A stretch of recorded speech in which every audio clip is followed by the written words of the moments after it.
Hello, and let's talk about the upsell that you can do on Fiverr. So, first discuss muna natin ano yung ibig sabihin ng upsell and why upselling is very recommended para mas malaki yung chance mo to earn a lot of money as a freelancer in Fiverr. Okay? So, resolve muna natin ano yung ibig sabihin ng upsell. So, I googled some information here. Upsell is when you are parang nasa McDo or nasa fast food chain where you are going to have a higher or bigger soda. Ngayon, parang higher purchase. Okay?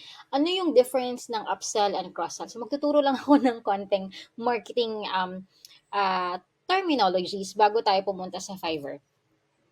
Okay, so yan. What is cross-selling? Ang cross-selling is a tactic to encourage customers to purchase related products. Okay? If you would like to purchase related products. Halimbawa nito sa Amazon, yung customers also bought the following. Yon, ang tawag doon ay cross-sell. Mga related products, that's the term, okay? Related products along with the primary product. So, in this example, ang cross-sell niya is the fries. So, bumili siya ng burger, mas nagkakaroon ng income or revenue si McDonald's or si Wendy's or si Jollibee kapag ka nag-purchase ka ng fries. Yon, dun nauso yon or dun sila mas naging kilala.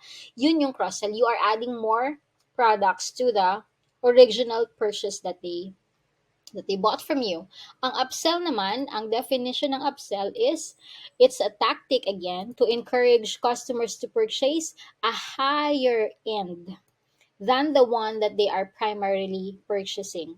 For example, yan. Ma'am, gusto niyo na po ba ng upgrade? Yan. Or ano yung tawag doon? Nakalimutan ko yung term ng McDonald's. Let me know, okay? As you watch this video. Yung upsell or yung upgrade dun sa burger fries nila at dun sa soda. So mas malaki yung fries at mas naging malaki yung burger pati yung soda. That is an upsell. Now, how do we relate upsell to the Fiverr gig? Ganito siya. For example, hanap tayo ng logo design. This is what you will do in order to increase the amount that you will get from your clients. So, for example, random to ha. So the basic is 1,347. The premium is 8,000. Look at this. Punta lang muna tayo sa basic. If I click on continue, tignan natin kung meron siyang upsell. Ayan. Upgrade your order with extra. Ito yung tinatawag na upsell. So, at an additional 2-day delivery, extra fast 2 days na delivery kasi 'di ba yung delivery time niya ay 7 days. Gagawin ko raw to na 5 days kasi 'di ba? Extra 2-day delivery if you add additional 1,300. So from the 1,500, magdadagdag ako ng 1,300 dito, magiging 2,800 na. Nakita nyo? Madali lang naman yung concept, no? If you would like a 3D mock-up along with your logo, you can click that too. So notice, from the original 1,000 something na price ng basic, you can add more. For example, ayan, email signature, o kaya full branding, o di ba grab yung upsell nito.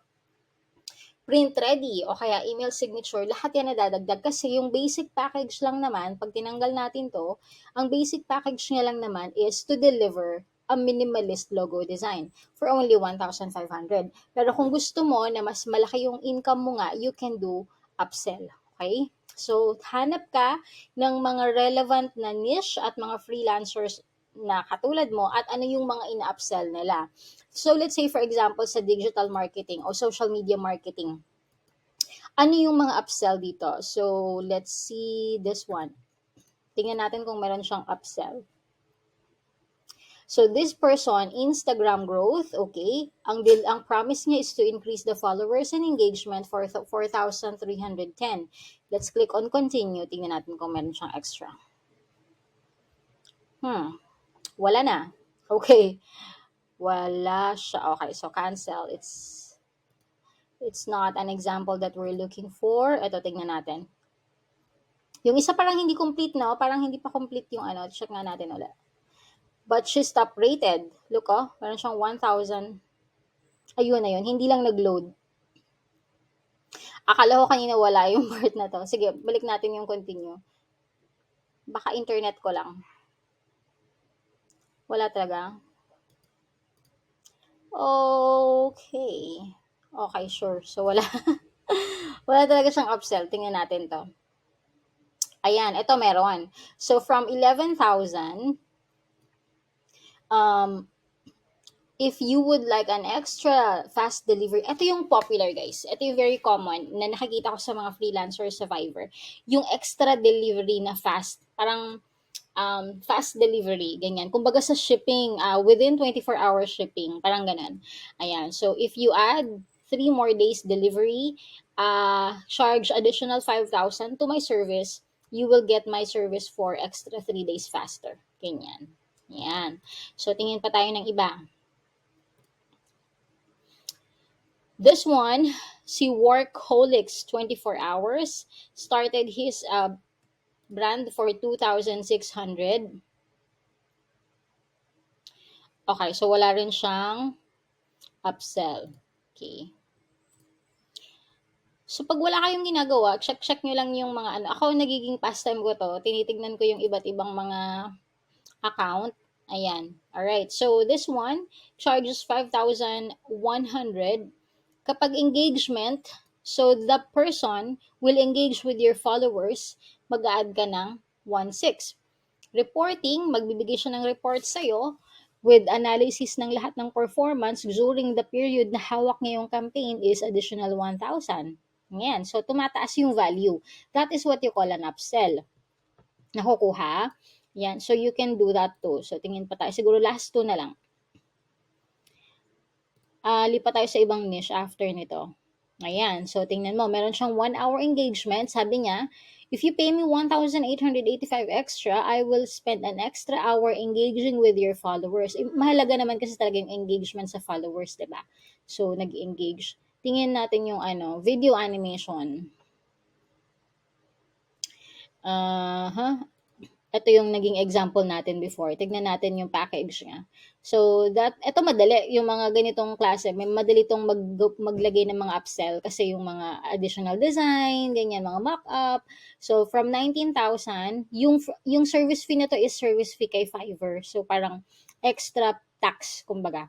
Tax mo or yung charge ni Fiverr. Ito yung fee ni Fiverr for handling the marketplace for you. Alright, so from 19,000, look, 21 days kasi yung delivery time niya. Pero, tingnan mo if you would like extra fast, 14 days lang yung delivery, magbabayad ka ng additional 9,000. And customers are probably paying for this kasi they want it fast They want it to deliver it fast. So, pwede mong gawin to.